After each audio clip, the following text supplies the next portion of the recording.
Hi everyone, my name is Grace Cisna. I'm the CPA on staff here with ProjectionHub, and today I wanted to walk you through our e-commerce Excel template, which has the subscription model built into it.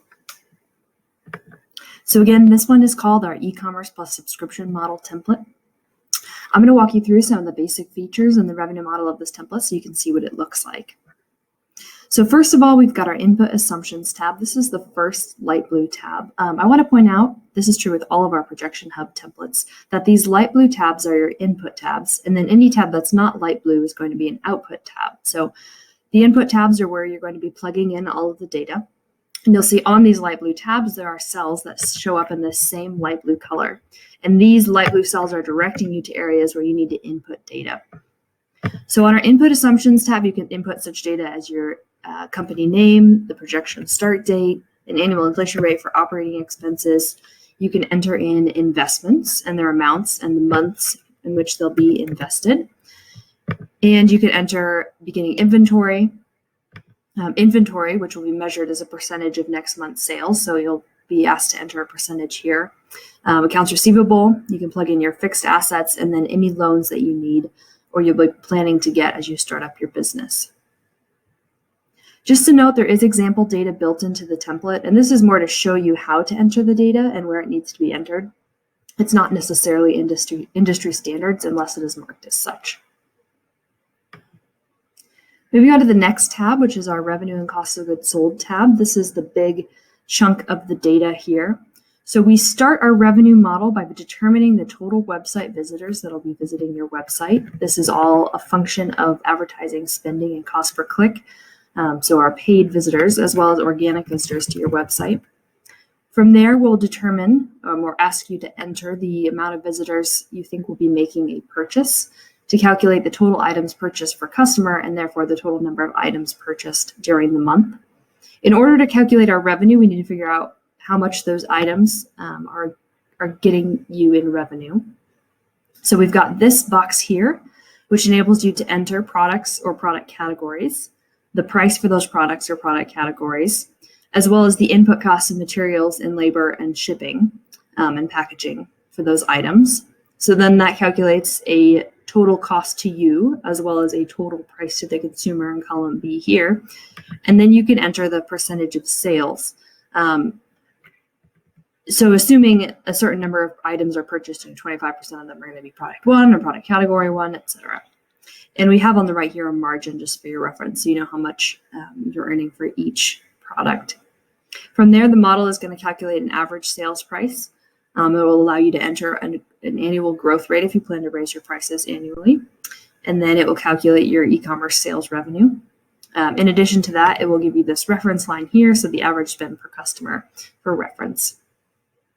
In addition to calculating your sales revenue, the model is going to calculate your cost of goods sold based on what you've entered for materials and labor. And this as well, you'll be able to enter a growth rate to show that growing over time. So we'll get our total cost of goods sold for the e-commerce revenue in line 63. And beneath the e-commerce revenue box, so this gray box here, we have the subscription revenue. So this is specific to this model, the subscription model. This is a common thing I've seen. I work with consulting clients on a regular basis, and a lot of my e-commerce clients were adding a subscription function to their websites where customers can subscribe and receive items annually or yearly or monthly, whichever way they receive them. So this is a function of a percentage of the website visitors who become subscribers, and that builds up your subscriber base. There's a churn rate for subscribers, so subscribers will eventually leave or cancel. At least a small percentage of them will each month. From there, you can enter different levels of subscriptions, the price to the customer, the cost to you of materials, labors, shipping and packaging. And then again, just like above, you can select which percentage of subscribers are subscribing at each level. The model calculates your subscription revenue and the cost of those subscription items for you. At the bottom here, we just have the total revenue and then the total cost of sales, which are going to be pulled through to the financial statements. The next tab is the other expenses tab. This is our operating expenses other than salaries and cost of sales. So the first one here is advertising, and this one is not blue because it's fixed in place. This one is pulled to the revenue and cost of sales tab at the top here to determine website visitors. For the remaining, I believe, 19 slots, you are able to enter whatever you would like for your operating expenses here. Note that each of these columns is a monthly amount, but I have broken out the first 3 columns for you so that you can enter any startup expenses that you might have. And those are usually unique to the first 3 months. And then from month 4 on, you select, again, the monthly amount, but it's going to be the same for months 4 through 12, and then years 2, 3, 4, and 5. The same amount every month, just to make it easy so you don't have to plug in 60 different values. There's a couple ways to calculate expenses. It can either be a fixed amount every month.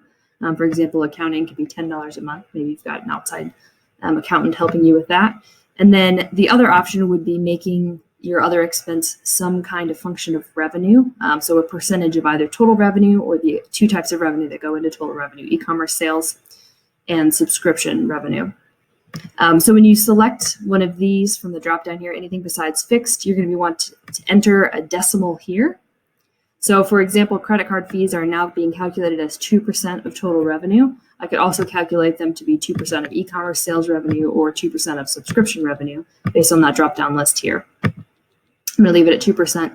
One thing to note, if you do get to your income statement summary and you see that your expenses are much higher than you thought they might be, come back and check this tab and make sure you didn't enter 20 or 2 or whatever it would be here by accident. So if I entered 2 here instead of 0.02, that wouldn't be 2%, that would be 200%. So that would be quite high then for credit card fees. So that's a common mistake that we see that drives up your expenses. So if they look too high, come back and check this and make sure that any percentages are in this decimal format. You also can enter your effective income tax rate on this tab, and this will be a percentage of your income before taxes. The last input tab is the input salaries and owner draw section. Owner draw can also be called dividends. So this is where you'd enter any salaried employees. Note that direct labor is already calculated in on this revenue and cost of goods sold tab. So we've got our input cost of labor. If you are doing any manufacturing or producing of items, that can be factored in here. If you have hourly employees and you'd prefer to just multiply their salaries by 50 times the number of hours times 40 hours a week, you can plug them in here as well. So this is the annual salary in column D. You can give job titles. There's room to enter benefits and tax amounts.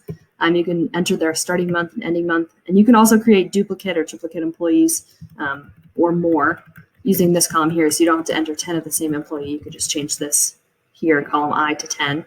There's also now a column for an annual raise. So the model, once you enter all this in, is going to calculate your monthly salaries expense for you, as well as those employer taxes and any benefits that you enter here. Down here, the owner draw, also called dividends. This is any money that you're pulling out of the business. If you're paying yourself as the owner of the business, you're not paying yourself a salary, or any dividends paid to your shareholders. So there's tax benefits to all those items. Chat with the tax accountant if you have questions, but this is where you enter any dividends if you're paying them. Okay, so now we can move on to the output. So once you've entered everything in the model here, the first output tab you'll see is the at a glance, and this is just some helpful charts and graphs, as well as a break-even analysis, key ratios, profit and loss at a glance. These are all great things that can be snipped out and put into a pitch deck. And I wanted to note, you may have seen this on each tab. Sort of this blue box where you can click and give us an email or contact us. My name is Grace. I've said that before. I'm the CPA on staff with ProjectionHub, and I've created all of these templates for you. So if you purchase the template and you find out that it needs a little tweaking, or you need help filling it out, or it's not exactly what you wanted, please reach out to us. I can modify a lot of these templates really easily. If you have questions, or you just need an additional revenue line, or you've got questions, reach out and we're happy to make modifications for you. We're here and accessible, especially during the weekdays. Okay, moving on to our next output tab. This is our income statement summary. So our first 3 financial statement tabs here are the summaries. So they're going to be showing the 5 years of the financial projections here. Our sales is calculated on the input revenue and cost of sales tab, and the cost of goods sold from there. And then those operating expenses you plugged in, including salaries, and then any depreciation and amortization of the fixed assets. This will also calculate loan interest if you have any loans plugged in on the input assumptions tab. The cash flow summary is nearly the same as the income statement. There are a few items that differ between the income statement and the cash flow summary. In particular, this section down here, cash from new investments, new loans, will show up in this section here. Those are not necessarily income statement items, so they show up only on the cash flow statement. Balance sheet summary looks similar here. We've got all of our assets and then our liabilities and equity. Our templates are always going to balance. I know that one of the big struggles when I hear from clients who reach out to me directly, if you create your own financial projections, it's really hard to get a balance sheet that balances. We've put hours and hours and hours in developing these templates, so our balance sheets are always going to balance. So that's one headache that you don't have to have, save you lots of hours there. This is going to calculate everything you need for you. In addition to those summaries I mentioned, we also have the monthly financial statements, so the income statement, the pro forma income statement, pro forma cash flow statement, and the balance sheet for each month for 5 years. So you've also got those monthly breakdowns. A lot of times banks or investors will want to see the monthly breakdown, especially for the first year or maybe two, but they're also going to want to see the annual breakdown as well. So those are the output tabs. In addition to those output tabs, we've also got two orange tabs right on the front here. We've got our instructions. And then we have the investor dashboard. So the investor dashboard is new to our version 2 templates. Most of our templates have been updated and have the investor dashboard at this point. So this is a new addition. We think it's really helpful. It was asked for by a lot of our clients and people who are purchasing our templates. So the way the investor dashboard works is the key assumptions from your model from the revenue and cost of goods sold tab are sort of pulled forward onto this tab here. And then investors have the ability to change those key assumptions to see how that's going to change your income statement.